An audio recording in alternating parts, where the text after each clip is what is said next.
Assalamualaikum warahmatullahi wabarakatuh. Jumpa lagi dengan Bekantan, belajar kreatif tanpa hambatan bersama Ibu Eni, anak hebat di seluruh Indonesia. Episode Bekantan kali ini kita akan belajar IPAS, Ilmu Pengetahuan Alam dan Sosial. Kelas 6 semester 1, bab 2, kedatangan bangsa asing di Indonesia. Materi kali ini kita akan belajar tentang Perang Jawa atau lebih dikenal dengan Perang Diponegoro. Adapun tujuan pembelajaran kali ini adalah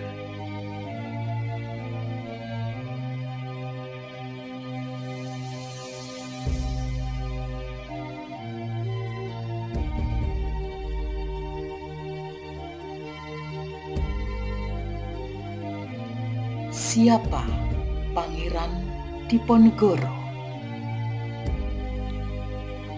Pangeran Diponegoro adalah tokoh pahlawan dari Perang Jawa atau Perang Diponegoro. Beliau merupakan putra dari Sri Sultan Hamengkubuwono III, nama aslinya Raden Mas Ontowiryo. Beliau lahir pada 11 November 1785 di Yogyakarta. Pangeran Diponegoro dikenal luas karena memimpin Perang Jawa di tanah Jawa. Perang Jawa menewaskan ratusan ribu rakyat Jawa dan puluhan ribu serdadu Belanda.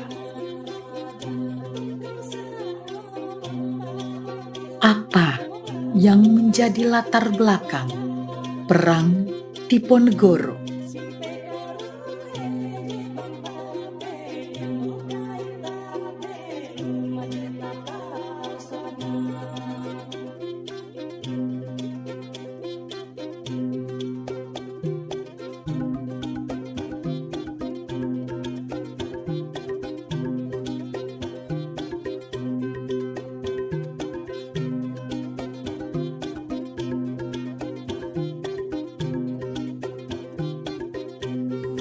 Pangeran Diponegoro dikenal sebagai tokoh pahlawan nasional Indonesia yang menggelar perlawanan sengit terhadap penjajahan Belanda.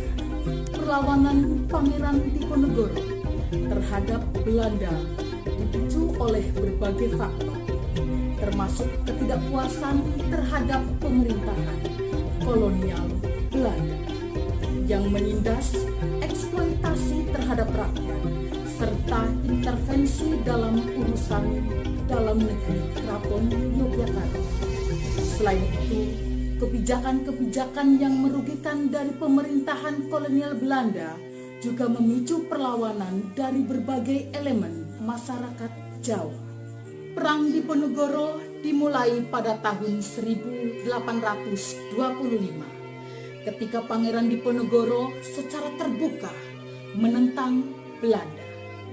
Perang ini tidak hanya melibatkan tentara dari Keraton Yogyakarta, tetapi juga melibatkan dukungan dari para bupati, rakyat, dan tokoh-tokoh Jawa lainnya yang merasa terancam dengan kebijakan kolonial Belanda. Pangeran Diponegoro menggunakan strategi gerilya dan taktik pertempuran yang terampil untuk melawan pasukan Belanda yang jauh lebih besar dalam jumlah dan persenjataan. Pangeran Diponegoro dikenal sebagai pemimpin militer yang cerdas dan berpengalaman.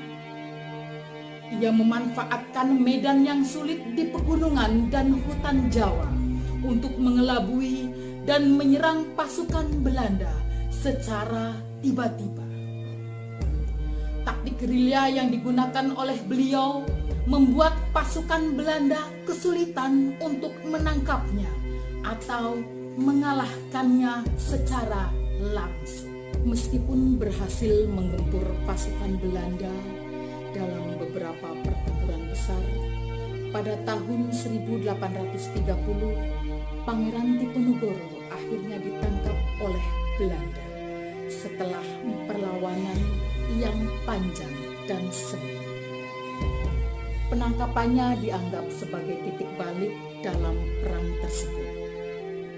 Meskipun perlawanan dari pihak pribumi terus berlanjut setelahnya.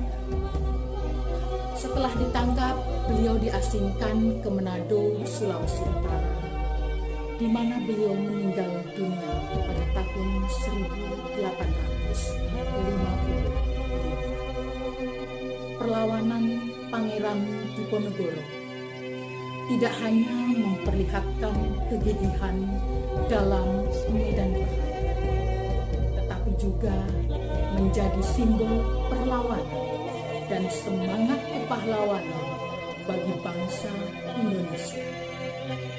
Kisah heroiknya terus diabadikan dalam sejarah perjuangan kemerdekaan Indonesia sebagai inspirasi bagi generasi masa kini dan mendatang. Demikian materi Perang Diponegoro kali ini. Untuk materi pelajaran lainnya, tunggu episode bekantan selanjutnya.